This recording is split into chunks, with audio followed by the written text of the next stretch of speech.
बहुत समय पहले की बात है। एक राज्य में एक प्रतापी राजा राज्य करता था। एक दिन उसके दरबार में एक विदेशी अंगतुक आया और उसने राजा को एक सुंदर पत्थर का उपहार स्वरूप प्रदान किया। राजा वह पत्थर देखते हुए बहुत प्रसन्न हुआ। उसने उस पत्थर से भगवान विष्णु की प्रतिमा का निर्माण कर उसे राज्य के मंदिर में स्थापित करने का निर्णय लिया और प्रतिमा निर्माण का कार्य राज्य के महामंत्री को सौंप दिया। महामंत्री गांव के सर्वश्रेष्ठ मूर्तिकार के पास गया और उसे वह पत्थर देते हुए बोला, महाराज, मंदिर में भगवान विष्णु की प्रतिमा स्थापित करना चाहते हैं। 7 दिन के अंदर इस पत्थर से भगवान विष्णु की प्रतिमा तैयार कर राजमहल में पहुंचा देना। इसके लिए तुम्हें 50 स्वर्ण मुद्राएं दी जाएगी। 50 स्वर्ण मुद्राओं की बात सुनकर मूर्तिकार बहुत खुश हो गया। महामंत्री के जाने के बाद प्रतिमा का निर्माण करने के उद्देश्य से उसने औजार निकाल लिए। अपने औजारों में उसने एक हथौड़ा लिया और पत्थर तोड़ने के लिए उस पत्थर पर हथौड़े से वार करने लगा, किंतु पत्थर वैसे का वैसा रहा। मूर्तिकार ने हथौड़े के कई बार पत्थर पर किए, किंतु पत्थर नहीं टूटा। 50 प्रयास करने के बाद मूर्तिकार ने अंतिम बार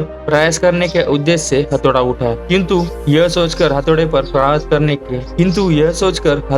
प्रहार करने के पूर्व उसने हाथ खींच लिया कि जब 50 बार वार करने पर वह पत्थर नहीं टूटा तो अब क्या टूटेगा। वो पत्थर लेकर वापस महामंत्री के पास गया और उसे यह कहकर वापस आ गया कि इस पत्थर को तोड़ना नामुमकिन है, इसलिए इससे भगवान विष्णु की प्रतिमा नहीं बन सकती। महामंत्री को राजा का आदेश हर स्थिति में पूर्ण करना था, इसलिए उसने भगवान विष्णु की प्रतिमा निर्मित करने का कार्य एक गांव के साधारण मूर्तिकार को सौंप दिया। पत्थर लेकर मूर्तिकार ने महामंत्री के सामने उस पर हथौड़े से प्रहार किया और वह पत्थर एक बार में ही टूट गया। पत्थर टूटने के बाद मूर्तिकार प्रतिमा बनाने में जुट गया। इधर महामंत्री सोचने लगा कि पहले मूर्तिकार ने एक अंतिम प्रयास और किया होता तो सफल हो गया होता और 50 स्वर्ण मुद्राओं का हकदार बनता। दोस्तों, हमें इस कहानी से ये सीख मिलती है कि हम भी अपने जीवन में ऐसी परिस्थितियों से दो चार होते रहते हैं। कई बार किसी कार्य को करने के पूर्व या किसी समस्या के सामने आने पर उसका निवारण करने के पूर्व हमारा आत्मविश्वास